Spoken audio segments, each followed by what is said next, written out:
પદ પંકજ પૂજતા 14 લોક પૂજાય શિવ વિરંચી શારદા હરિ તણા દસ ગાય।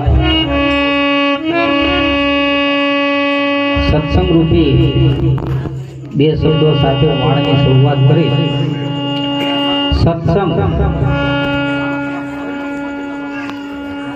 સત્સંગ એટલે સતનો સંગ, સતનો સંગ એટલે સત્સંગ। હવે સત કેવું કોને? સત એટલે સાચું કે ખોટું એ વાત નથી, પણ સત એટલે જે અત્યારે હાલ છે, હતું અને રહેવાનું છે એ સત।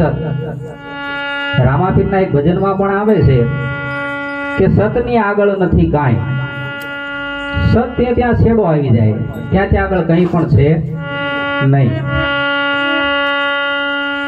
તો સત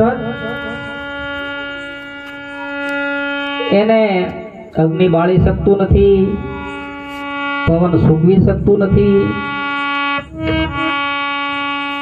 અને વરસાદ એને ભીંજવી શકતું નથી। આવું સત છે, અને એ સત એની ખોજ એ આપણી હોવી જોઈએ, અને એની ખોજ થઈ જાય ને એની જાણકારી થઈ જાય તો આપણો જે અવસર છે એ ધન્ય બની જાય।